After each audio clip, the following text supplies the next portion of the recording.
Olá, divininhos e divininhas! Tudo bem com vocês? Espero que estejam todos bem. Hoje nós vamos entrar na unidade 2 do nosso livro, em que nós vamos falar sobre o saber humano.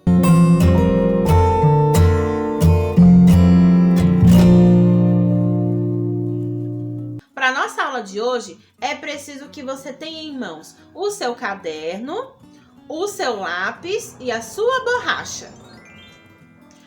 Para que a gente possa começar, vamos fazer a seguinte coisa. Feche os olhos e imagine a seguinte situação que tia Michelle vai dizer a vocês. Todo mundo de olho fechado aí, por favor, para a gente poder imaginar isso aí.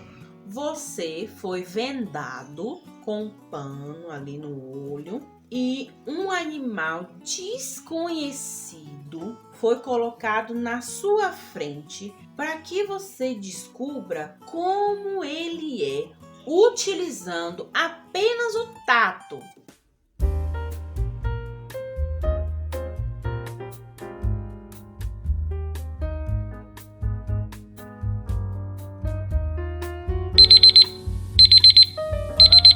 A nossa perguntinha número 1 é: você poderia afirmar que conheceu completamente esse animal? Será que você, nessa situação, conseguiu aí conhecer completamente esse animal só com o tato? Responda aí no seu caderno que depois a gente vai comentar sobre isso. Para que a gente possa imaginar melhor essa situação, tia vai contar uma história para vocês. Essa história chama-se Os Cegos e o Elefante. Certo dia, um príncipe indiano mandou chamar um grupo de cegos de nascença e os reuniu no pátio do palácio. Ao mesmo tempo, mandou trazer um elefante e o colocou diante do grupo. Em seguida, conduzindo-os pela mão, foi levando os cegos até o elefante para que o apalpassem. Um apalpava a barriga, o outro a cauda, o outro a orelha, o outro a tromba e o outro uma das pernas. Quando todos os cegos tinham apalpado o animal, o príncipe ordenou que cada um explicasse aos outros como era o elefante. Que animal esquisito! Parece uma coluna coberta de pelos. Você está doido? Coluna que nada. Elefante é um enorme abano, isso sim. Que abano, colega! Você parece cego. Elefante é uma espada que quase me feriu. Nada de espada, de abano ou coluna. Elefante é uma corda. Eu até puxei. De jeito nenhum. Elefante é uma enorme serpente que se enrola. Mas quanto invenção, então eu não apalpei bem? Elefante é uma grande montanha que se mexe. Os cegos se envolveram em uma discussão sem fim.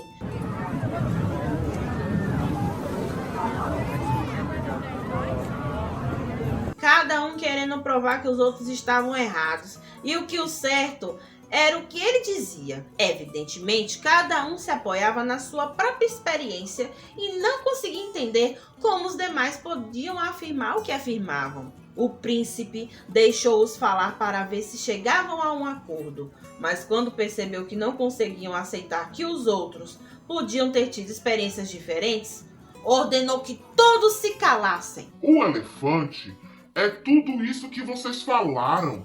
Explicou. Tudo isso que cada um de vocês percebeu é só uma parte do elefante. Não devem negar o que os outros perceberam.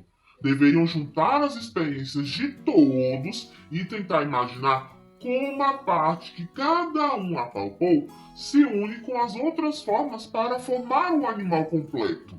Assim, os homens se comportam diante da verdade.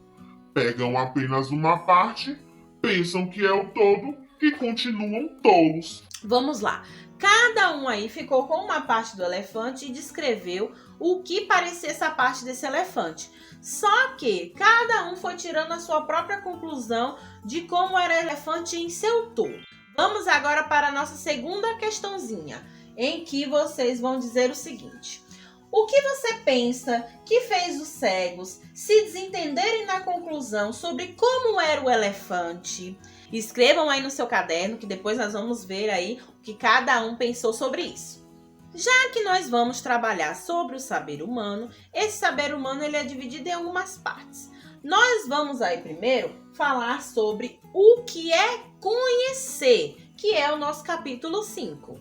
A pergunta sobre o que é o conhecimento teve muitas respostas com o tempo. E essas respostas, elas iriam variar de acordo aí a época em que ela era feita, a cultura que ela era feita, a economia daquele lugar, qual era a forma política e quais eram as tecnologias que as pessoas poderiam utilizar naquilo ali.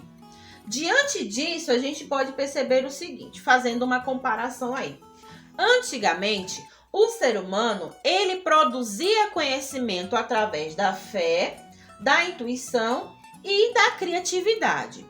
Só que, atualmente, é utilizado aí para adquirir esse conhecimento a ciência. Quando Tia Michele fala ciência, Tia Michele não fala só da ciência que a gente tem contato nas aulas de ciências, mas nas ciências como um todo, que ela pode ser dividida aí em algumas partes, como ciências humanas, ciências exatas e ciências biológicas. As ciências humanas vai ser o estudo dos seres humanos, que envolve o quê? O pensamento.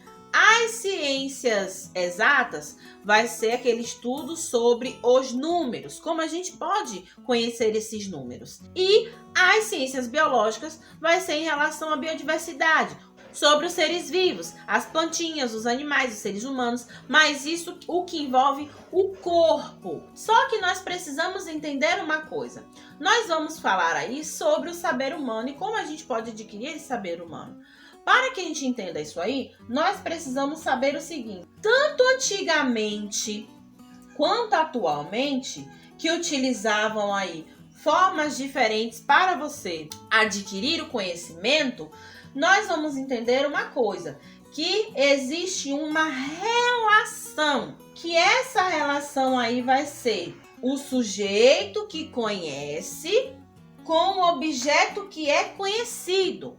Então, seria o sujeito que conhece, a pessoa que vai aprender sobre aquilo ali e o objeto que é conhecido, que é sobre o que a pessoa vai aprender. Por exemplo, Tia Marilúzia pede para vocês fazerem uma experiência. O sujeito que conhece são vocês, o objeto da experiência será o objeto de conhecimento, o objeto que será conhecido por vocês através dessa experiência. Durante muito tempo, antigamente, as pessoas, quando elas iam adquirir o conhecimento dela através da fé, da intuição e da criatividade, elas não tinham uma coisa que a gente vai chamar de método, ou seja, a forma como ela vai conseguir adquirir esse conhecimento de forma mais sistematizada, organizada. Então era uma coisa mais sobre o que os outros diziam, uma coisa mais intuitiva, uma coisa que era mais em relação à criatividade. Isso no período das grandes navegações, que vocês já devem ter estudado muito isso nas aulas de tio Rodrigo, antes da gente ter esse conhecimento científico, na verdade, esse conhecimento geográfico aí, sobre como são os mares e tudo mais, como é o oceano, quando os seres humanos começaram aí a navegar nos oceanos, eles não sabiam, eles não conheciam como era esse oceano. Eles foram, através da criatividade e da intuição, explorar aí o que havia no oceano, para eles conseguirem adquirir outras coisas em outros lugares, conhecer novos lugares e tal. Só que é o que acontece? Eles tinham aí uma crença, eles acreditavam que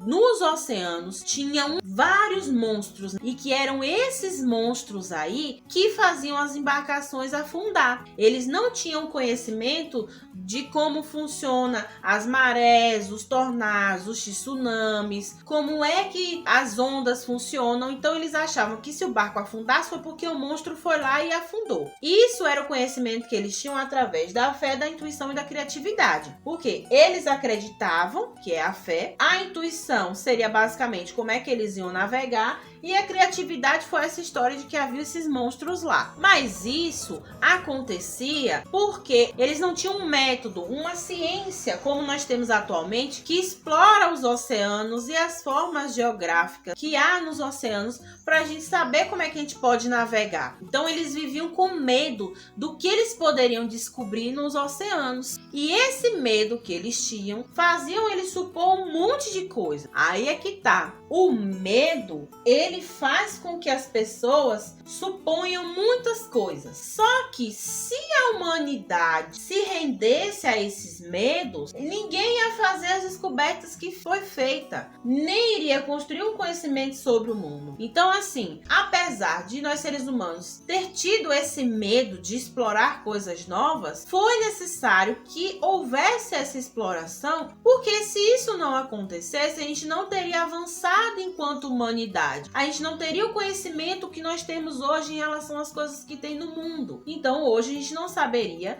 que fenômenos naturais que ocorrem nos oceanos que faz com que possa levar um barco a afundar. E também esse enfrentamento desse medo fez com que a gente criasse tecnologias o suficiente para conseguir minimamente sobreviver a uma tempestade marítima ou algum fenômeno natural que aconteça. Isso quer dizer que tudo que a gente fez de tecnologia vai evitar que um barco afunde? Não, mas vai minimamente aí evitar que alguns problemas ocorram. Mas isso só foi possível porque o ser humano, ele enfrentou o medo que ele tinha desse desconhecido para tentar conhecer o que estava acontecendo e aí sim se basear e se fazer essa ciência com base em uma experiência. Aí no Tesouro Escondido, na página 35 de vocês, tem aí uma situação em que Alice passou junto com o gato naquele filme, livro Alice no País das Maravilhas. Ela começa dizendo o seguinte: Por favor, que caminho devo escolher para sair daqui? Isso depende muito do lugar para onde você quer ir. Disse o gato.